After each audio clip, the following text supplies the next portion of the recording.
तर विद्यार्थ्यांनो, आपल्याला आजच्या या व्हिडिओमध्ये सीड म्हणजे काय हा कन्सेप्ट स्टडी करायचा आहे. आपण आतापर्यंत एम्ब्रियो डेव्हलपमेंट हा कन्सेप्ट स्टडी केलेला आहे. आता सीड म्हणजे काय नेमकं हे स्टडी करत असताना की या ठिकाणी बघा, बियाची मी डेफिनेशन असं सांगू शकतो सीडची, फर्टिलाइज्ड ओव्ह्यूल. फर्टिलाइज्ड ओव्ह्यूल म्हणजे काय म्हणू शकतो मी, सीड या ठिकाणी असं म्हणू शकतोय.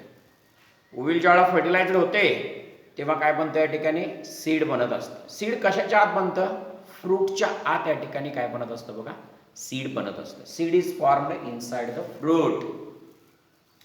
फळांच्या आत या ठिकाणी काय बनत असतं, सीड बनत असतं. आता इथं एनसीईआरटी टेक्स्टबुक मध्ये वेगवेगळ्या सीडचे, इथं बघा या सीडमध्ये आपण सीडचा कॉटिलिडॉन इथं दाखवलेला आहे. इथं पण कॉटिलिडॉन दाखवला आहे, एंडोस्पर्म दाखवला आहे, असे पार्ट्स दाखवले सीडचे. आणि या सीड जो आहे म्हणजे हे वेगवेगळे सीड्स या ठिकाणी दिलेत बघा. स्ट्रक्चर ऑफ सम सीड्स, हे काही सीडचे स्ट्रक्चर. आता हे फॉर एक्झाम्पल मेज प्लांटच्या सीडचं, मेज सीड, मक्याच्या सीडचा हा एलएस आहे. मेज सीड एलएस, एलएस म्हणजे लॉंजिट्युडिनल सेक्शन आहे. मग आता एखाद्या सीड मध्ये, सीडला आपण म्हटलं की सीड हा ओव्ह्यूलच्या फर्टिलाइज झाल्यानंतर बनणारा प्रॉडक्ट म्हणजे आपण म्हणतोय त्याला seed. After fertilization of ovule the what is formed, seed is going to be formed. So seed formation process जी आहे ती प्रोसेस होत असताना, seed is the product of sexual reproduction formed after fertilization of ovule. ओव्ह्यूलचं fertilization झाल्यानंतर काय बनत असतं, या ठिकाणी सीड बनत असतं. सीड कशाच्या आत बनतं, फ्रूटच्या आत या ठिकाणी बनत असतं. सीड मध्ये काय काय पार्ट असतात, सीड कोट. सीड कोटचे दोन भाग आहेत. आउटर सीड कोटचा लेयर जो आहे त्याला टेस्टा असं म्हणतात. इनर सीड कोटचा लेयर जो आहे त्याला म्हटलं जातं टेगमन. आउटर सीड कोट लेयरला टेस्टा म्हणतोय आणि इनर सीड कोट लेयरला टेगमन असं म्हणतोय. सीडचे दोन लेयर आहेत. आउटर लेयर टेस्टा, सीड कोट त्यात प्रेझेंट असतं ना. परत सीड मध्ये आणखीन काय प्रेझेंट आहे, या सीड मध्ये इथे कॉटिलिडॉन दाखवले बघा, दोन कॉटिलिडॉन. आता हे सीड मी सांगतो तुम्हाला, घेवड्याचं सीड आहे, बीन सीड. बीन सीड मध्ये हे दोन कॉटिलिडॉन असतात. इथं बघा हा एक सीड दिलेला आहे, तिथं सीडचा हा कॉटिलिडॉन म्हणायचा.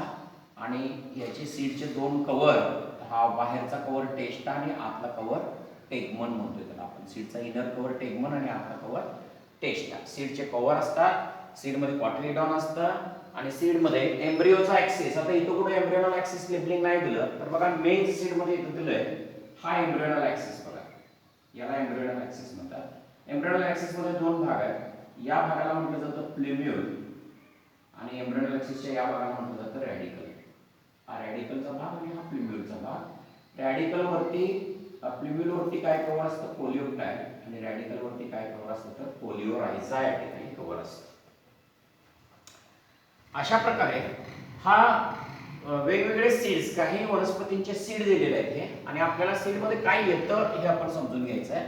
सीड मध्ये कॉटिलिडॉन, सीड मध्ये सीडचे कव्हर, बाहेरचा टेस्टा आणि आतला टेगमन, आणि सीड मध्ये हा जो ऍक्सिस आहे त्या ऍक्सिसला म्हटलं जातं embryonal axis.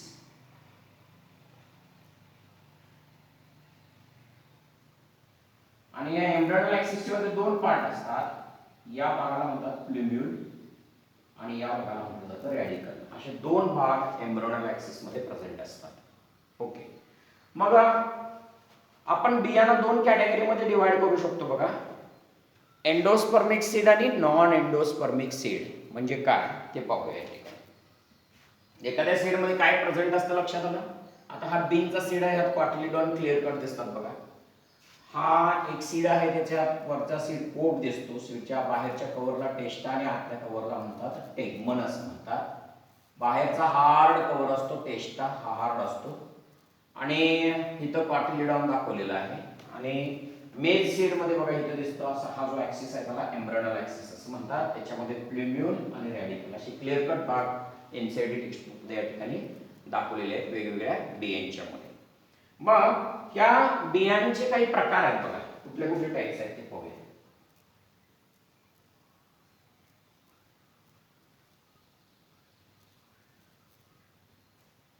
Types of seeds.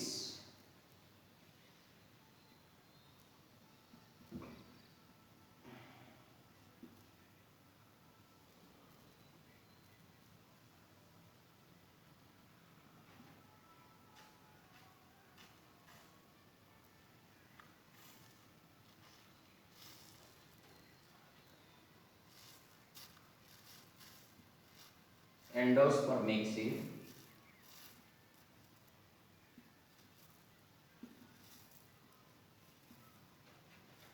Non endospermic seed.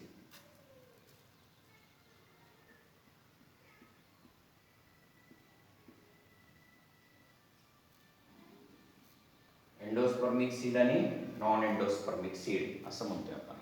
बघा आता मला सांगा, हे बीन आहे, हे जे बीन आहे, बीन प्लांट कसं सीड आहे? नॉन एंडोस्पर्मिक सीड असं म्हणतोय.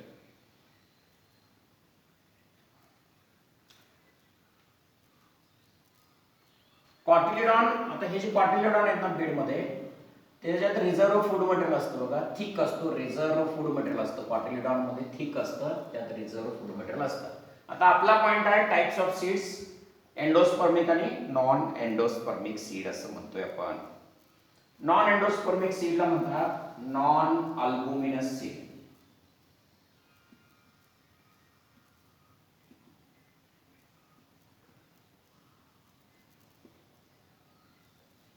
आणि एंडोस्पर्मिक सीडला म्हणतोय अल्बुमिनस सीड्स.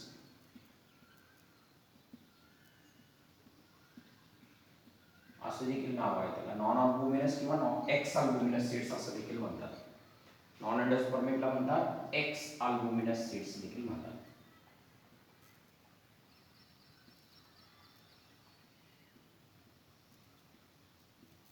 आता बघा इकडे याचा अर्थ काय. आता नॉन अल्बुमिनस सीड्स म्हणजे, नॉन अल्बुमिनस सीड्स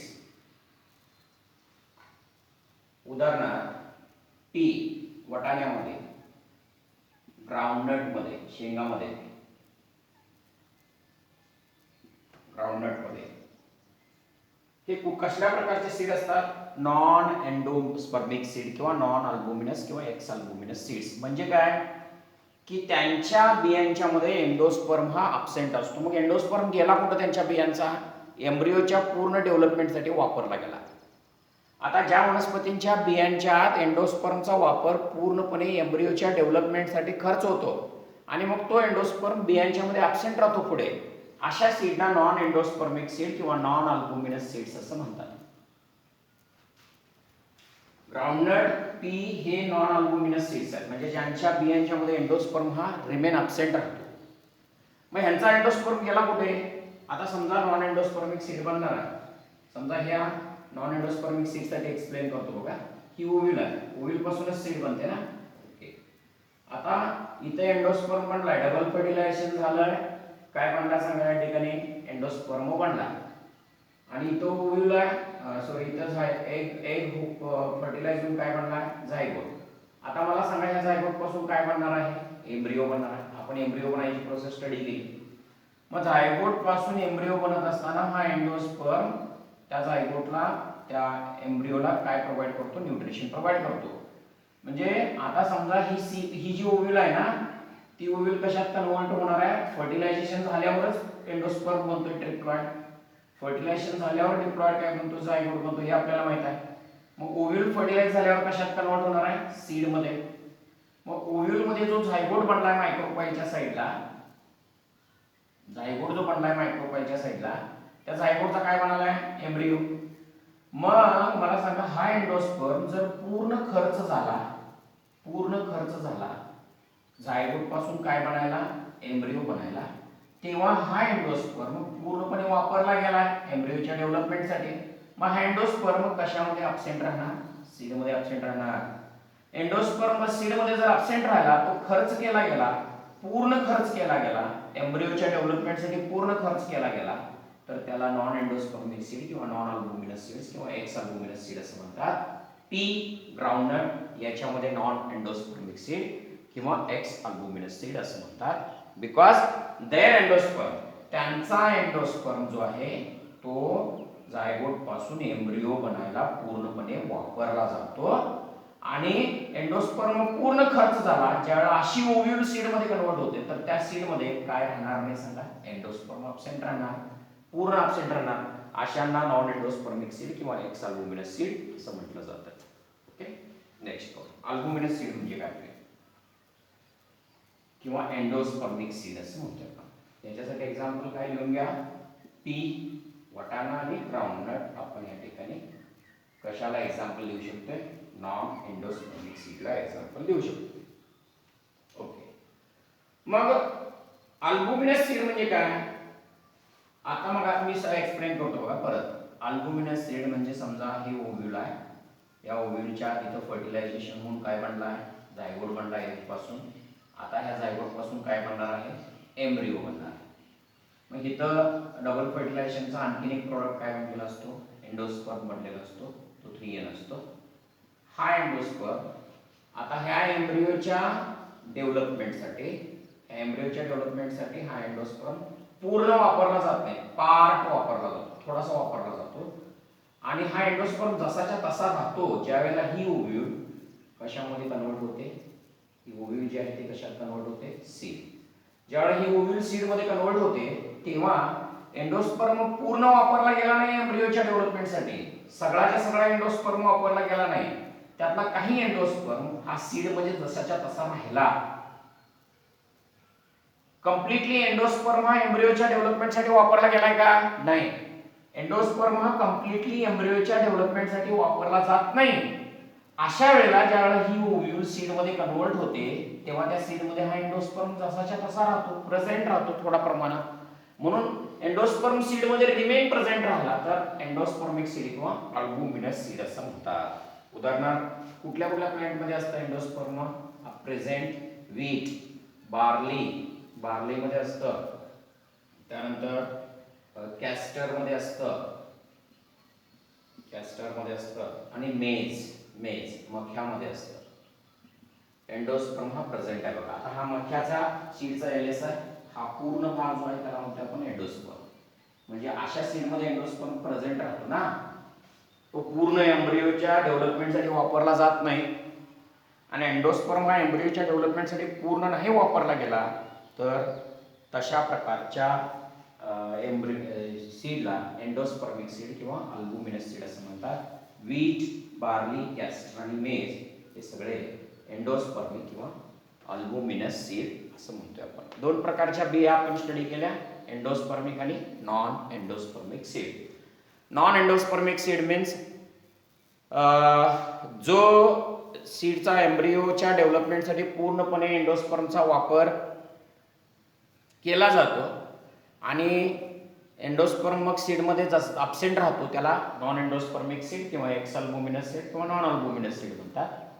आणि ज्यांच्या बियांच्या मध्ये एंडोस्पर्म हा पूर्ण वापरला जात नाही एम्ब्रिओ डेव्हलपमेंटसाठी, तो प्रेझेंट राहतो सीडमध्ये जर प्रेझेंट राहिला तर त्याला एंडोस्पर्मिक सीड असं म्हणतात. ओके, आता पुढचा पॉइंट स्टडी करूया. बघा,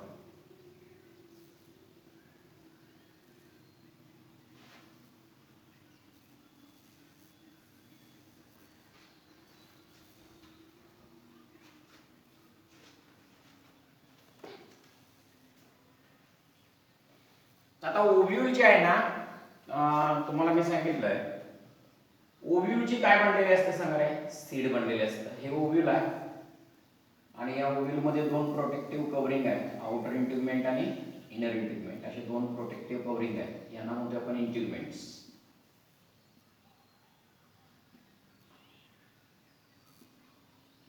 हा आउटर इंटिग्युमेंट, हा inner integument.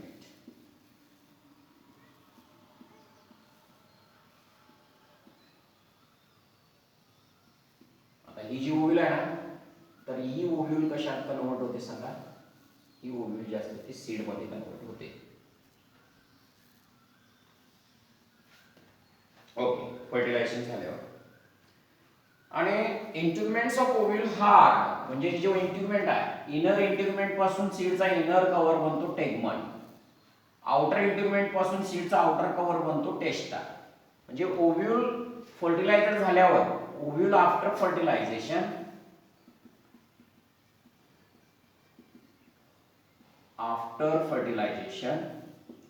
so ovule become a seed, so ovule inner integument become tegmen, ovule outer integument become testa, like that changes are takes place. आणि seed मध्ये काही वेळेला सीड मध्ये असा लहानसा ओपनिंग, आता बघा ओव्ह्यूलचा जो ओपनिंग आहे ना, हा जो ओव्ह्यूलचा ओपनिंग आहे त्याला म्हणतो आपण मायक्रोपाइल. ओव्ह्यूल पासून सीड बनल्यावर तो मायक्रोपाईलचा ओपनिंग सीड वरती तसाच्या तसा राहतो. हा बघा मायक्रोपाईलचा ओपनिंग दाखवला सीड वरती. मग हा मायक्रोपाईलचा ओपनिंग आता ही ओव्ह्यूल सीड मध्ये कन्वर्ट झाल्यावर, ओव्ह्यूल जे आहे ते सीड मध्ये कन्वर्ट झाल्यावर सीडच्या मायक्रोपाईलचा ओपनिंग तसाच राहतो. ओव्ह्यूलचा ओपनिंग जो आहे ना तो तसाच्या तसा सीड वरती राहतो. याचं काम काय मायक्रोपाईलच्या ओपनिंगचं, ते permit entry of water and oxygen. Oxygen आणि वॉटरचं एंट्री सीडच्या आत परमिट करत असतो. कुठला ओपनिंग करत असतो परमिट, मायक्रोपाईल हा ओपनिंग जो आहे तो ऑक्सिजन आणि वॉटरची एंट्री परमिट करत असतो. मायक्रोपाईल ओपनिंग कशाचा आहे, ओव्ह्यूलचा ओपनिंग सीडचा ओपनिंग होतो. मायक्रोपाईल तो काय परमिट करतो, वॉटर आणि ऑक्सिजनची परमिशन करतो. वॉटर आणि ऑक्सिजन आत परमिट करतो. वॉटर आणि ऑक्सिजन परमिट कशासाठी करतो, तर ह्या बिया जमिनीत पेरल्यावर त्याच्यापासून नवीन वनस्पती उगवते, त्याला सीड जर्मिनेशन म्हणतात. मग सीड जर्मिनेशन साठी हा या ठिकाणी हेल्प करत असतो. सीड जर्मिनेशन म्हणजे काय, बिया जमिनीत पेरल्यानंतर त्या बियांच्या पासून नवीन वनस्पती उगवणं म्हणजे सीड जर्मिनेशन. मग सीड जर्मिनेशन होत असताना त्या सीडच्या जर्मिनेशन प्रोसेस साठी ऑक्सिजन आणि वॉटर लागतं. मग ऑक्सिजन आणि वॉटर जे आहे ते मायक्रोपाईलच्या आत जातं, मायक्रोपाईलच्या आतून जात असतं.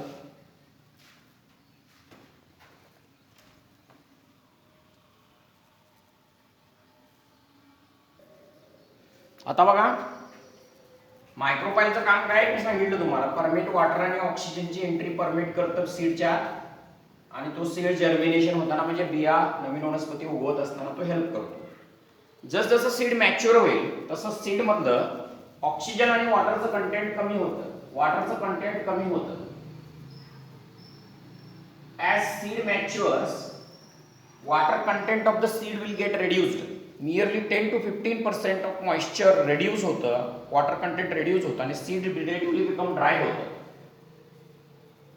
आणि सीड ड्राय होऊन सीड हे रेस्टिंग पोझिशन मध्ये जातं आणि सीड रेस्टिंग पोझिशनला म्हणतात डॉर्मन्सी.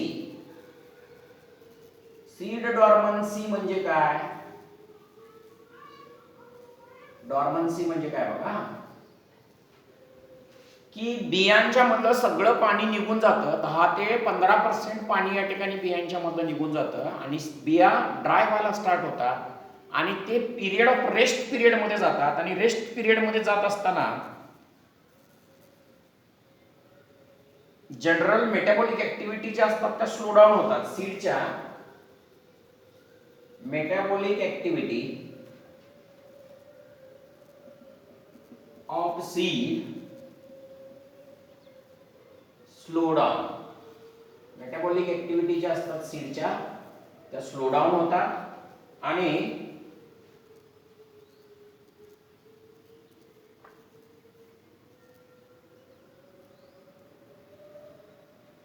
Metabolic activity of seed of एम्ब्रियोच्या मेटाबॉलिक ऍक्टिव्हिटी काय होतात, स्लो डाऊन होतात.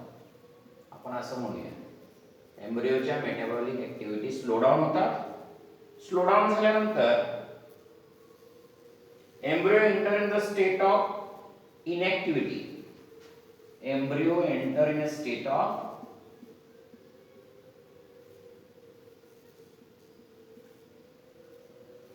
इनएक्टिव्हिटी.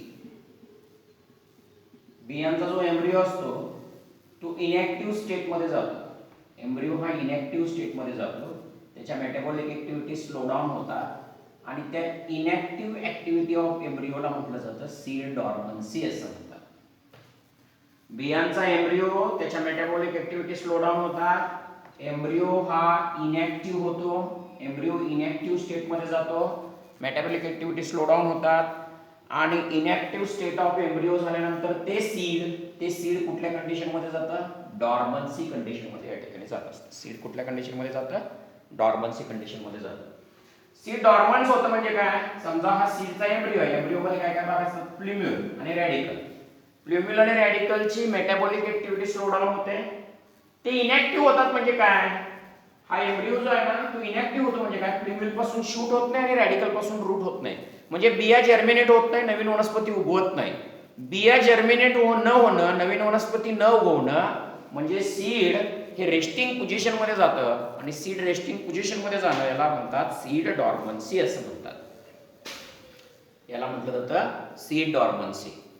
मग वातावरणाचं ज्यावेळेला फेवरेबल कंडिशन येतं, ज्यावेळेला अनफेवरेबल कंडिशन मध्ये जनरली हे होत असतं आणि ज्यावेळेला फेवरेबल कंडिशन येतं, आता समजा हे सीड जे आहे, हे सीड काय आहे, हे सीड डॉर्मंट आहे.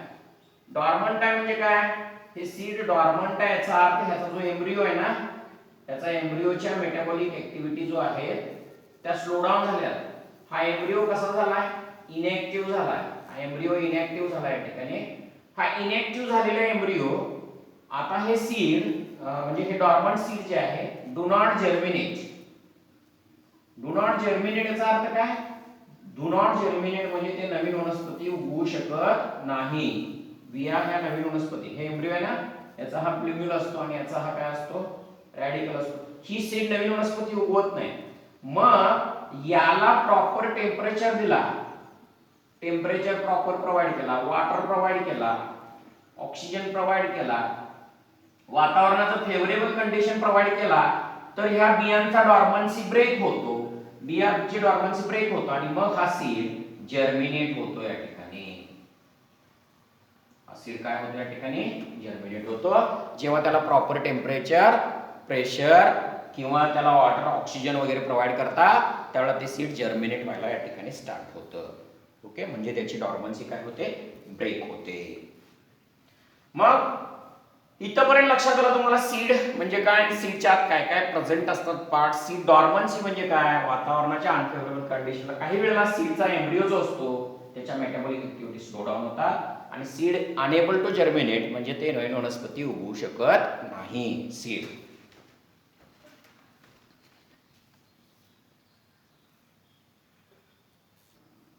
आता बघा,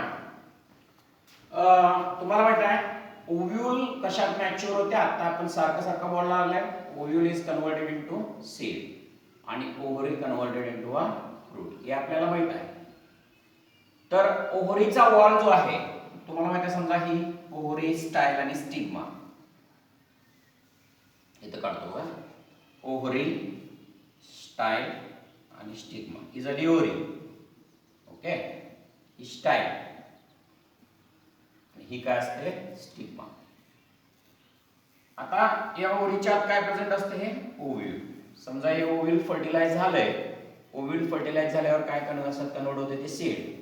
आणि ओव्हरी फर्टिलाइज झाल्यावर कशात कन्वर्ट होते, या ठिकाणी सांगा, फ्रूट. म्हणजे ovary wall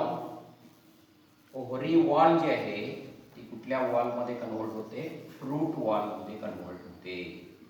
ovary wall is converted into fruit wall, लक्षात घ्या. मग ओव्हरीचा वॉल जो असतो तो फळाचा वॉल. फळाचा वॉल कुठला आहे, फॉर एक्झाम्पल आता मँगो घ्या. मग फळाच्या वॉल मध्ये आपण सांगितलंय 3 भाग असतात बघा, इपिकार, मिसोकार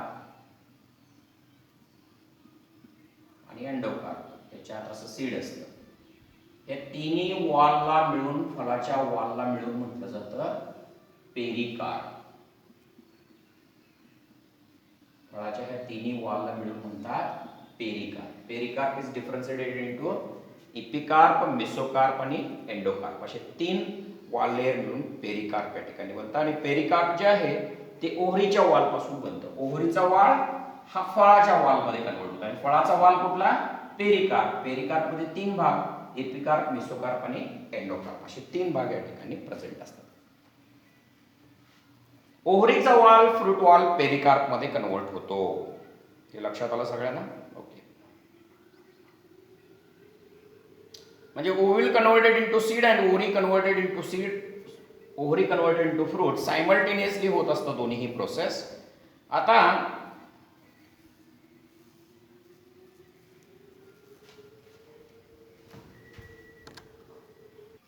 ओके बघा, आता फ्रूट आपण classification, morphology of flowering plant मध्ये तुम्ही स्टडी केला आहे. जर फळांचं आपण क्लासिफिकेशन केलं तर 3 कॅटेगरी मध्ये करू शकतो बघा. कुठले कुठले, ट्रू फ्रूट, दुसरा फळाचा प्रकार आहे फॉल्स फ्रूट. हे स्टडी केलाय तुम्ही, फॉल्स फ्रूट. आणि तिसरा फळांचा प्रकार आहे पार्थेनोकार्पिक फ्रूट. अशी फळं या ठिकाणी आपण स्टडी केलेली आहेत. फ्रूट हा कशाचा प्रोडक्ट आहे? ओव्हरी. म्हणून फ्रूटची डेफिनेशन अशी आहे, फर्टिलायझ्ड ओव्हरी. फर्टिलायझ्ड ओव्हरी याला म्हणतो आपण fruit. Fruit is classified into 3 types: true fruit, false fruit and parthenocarpic fruit. आता ट्रू फ्रूट म्हणजे काय? समजा ही ओव्हरी स्टाईल आणि स्टेम, ही ओव्हरी जे ओव्हरी पासून फळ बनतं, म्हणजे ovary is going to be converted into what? Fruit. Ovary ज्यावेळेला फ्रूट मध्ये कन्वर्ट होते तेव्हा त्या फ्रूटला म्हटलं जातं true fruit. Ovary is going to be converted into fruit. Such kind of fruit is called true fruit.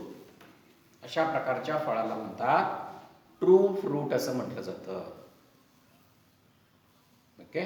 Ovary पासून बनणाऱ्या फुलाच्या जी ओव्हरी आहे, तुम्हाला माहित आहे फुलामध्ये काय काय भाग असतं?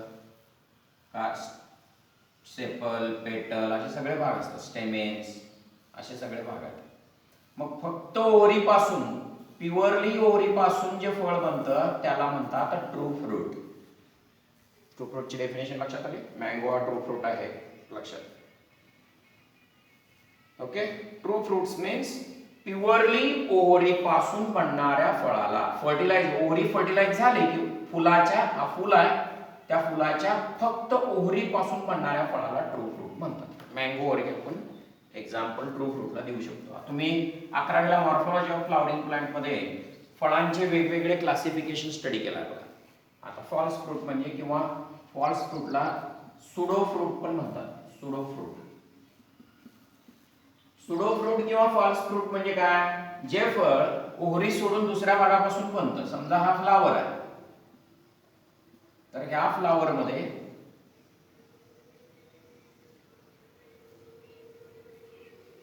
हे सेपल्स, हे पेटल्स, हे स्टेमेन्स आणि हा भाग जो असतो तो थॅलॅमस.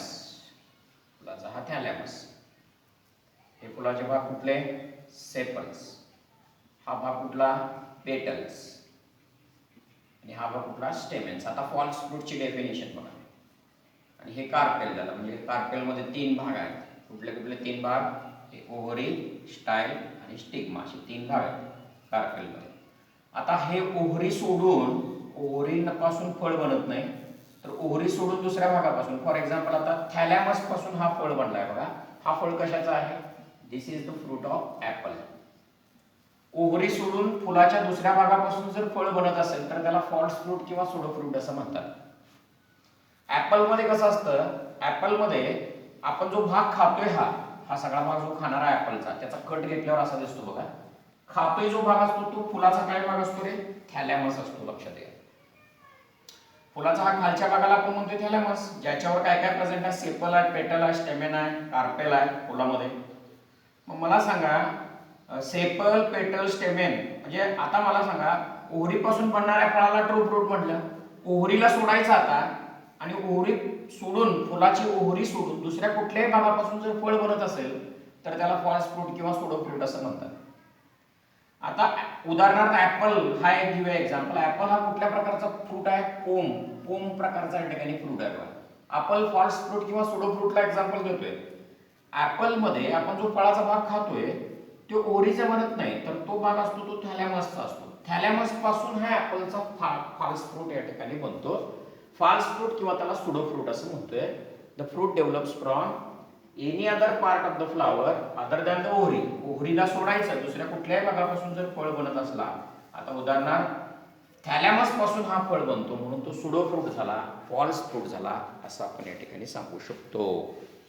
स्ट्रॉबेरी हा देखील सुडो फ्रूट आहे, फॉल्स फ्रूट आहे. स्ट्रॉबेरी हा फॉल्स फ्रूट कसा आहे? हा स्ट्रॉबेरीचा जो वरचा भाग आहे, जो भाग आपण खातोय, तो खाणारा भाग जो आहे स्ट्रॉबेरीचा, हा भाग जो आहे स्ट्रॉबेरीचा, त्याला म्हणतो आपण थॅलॅमस.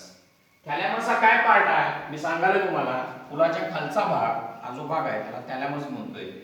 त्याच्यापासून फळ बनतो, जो आपण फळाचा खातो त्याला फॉल्स फ्रूट किंवा सुडो फ्रूट म्हणतोय. तो खाणारा पार्ट जो आहे आपण ओव्हरी खात नाही तर थॅलॅमस खातोय. हा फ्रूट जो दिलाय तो ऍपलचा फ्रूट आहे, लक्षात घ्या. ऍपल मध्ये हा मिसोकार्प आणि हा एंडोकार्प आणि आतला सीड. मग आपण काय खायला लागलोय ऍपलचं आपण इपिकार्प, पेरिकार्प, मिसोकार्प खात नाही. आपण ऍपलचा खातोय. कुठला भाग? थॅलॅमस. प्रश्न विचारतात edible part of the apple, mesocarp, epicarp की एंडोकार्प. खाण्यायोग्य पार्ट ऍपलचा जो असतो तो काय प्रेझेंट असतो सांगा? थॅलॅमस. फुलाच्या थॅलॅमस पासून काय बनलेला असतो? ऍपल या ठिकाणी फ्रूट बनलेला असतो. ओके. आता नेक्स्ट फ्रूट जो आहे तो कुठल्या प्रकारचा फ्रूट बघूया.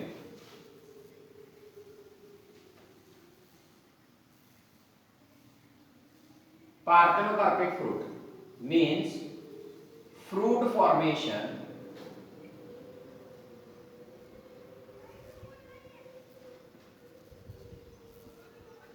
without fertilization.